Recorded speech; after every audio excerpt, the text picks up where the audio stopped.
అడుక్కు తినేవాడికి 64 పలహారాలని మనం కష్టపడి రాత్రి పగలు చించుకుంటుంటే వచ్చే ఫుడ్‌కిను, అడుక్కునేవాడికి వచ్చే ఫుడ్‌కి తేడా ఉంది. ఈ మధ్యన అడుక్కునే వాళ్ళకి కూడా వేడి వేడి రైసో, వేడి వేడి బిర్యానీలు పెడుతున్నటువంటి వాళ్ళు కూడా ఉన్నారు. కాస్త మానవతా హృదయం. పాకిస్తాన్ వాళ్ళకి సౌదీ అరేబియాలో అట్లాంటి మానవతా హృదయం ఎక్కువ కనబడతా ఉంటుంది. అందుకనినే పాకిస్తాన్ వాళ్ళకి ఉద్యోగాలు, ఉపాధి అవకాశాల్లో అడుక్కోవడం కూడా వన్ ఆఫ్ ద ఎంప్లాయ్‌మెంట్ అనమాట.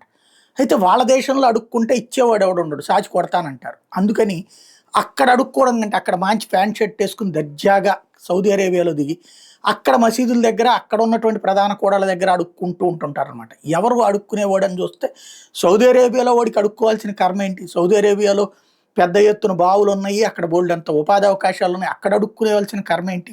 పోనీ ఏ కాళ్ళు చేతులు లేనోళ్ళో దాని వలన అడిగారు అంటే అక్కడ ఉన్నటువంటి మసీదుల్లో లేదా ఈవెన్ అక్కడ ప్రభుత్వం తరపునే వాళ్ళకి ఉచితంగా ఆహారం అది అందిస్తుంది. మరి ఇంకెవరు అడుక్కుంటున్నారయ్యా అని ఎప్పటికప్పుడు చెక్ చేస్తే హైయెస్ట్ అడుక్కునే వాళ్ళు ఎక్కడి నుంచి వస్తారా అంటే పాకిస్తాన్ నుంచి. తాజాగా 4700 మంది అడుక్కునే వాళ్ళని సౌదీ అరేబియా పాకిస్తాన్‌కి డిపోర్ట్ చేసింది. వెనక్కి పంపించింది.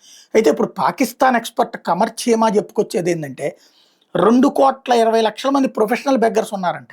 అంటే మనకి సాఫ్ట్‌వేర్‌లోను, హార్డ్‌వేర్‌లో టీచర్‌లో ఇట్లాంటి ఉద్యోగాలు ఎట్లాగో పాకిస్తాన్ నుంచి వెళ్ళే వాళ్ళల్లో మంచి ఎక్స్‌పీరియన్స్ ఉన్నటువంటి అడుక్కునే వాళ్ళు 2,20,00,000 మంది దాకా ఉన్నారట. $42 బిలియన్ పాకిస్తాన్ రూపాయలు వస్తున్నాయట. 42 బిలియన్ పాకిస్తాన్ రూపాయలు వీళ్ళ ద్వారా వస్తున్నాయట. ఇది వాళ్ళు వెనక్కొచ్చి అక్కడ ఖర్చు పెట్టడం ద్వారా. ఇప్పుడు ఇది పెద్ద నష్టం అని చెప్పుకొస్తున్నాడనమాట ఆయన.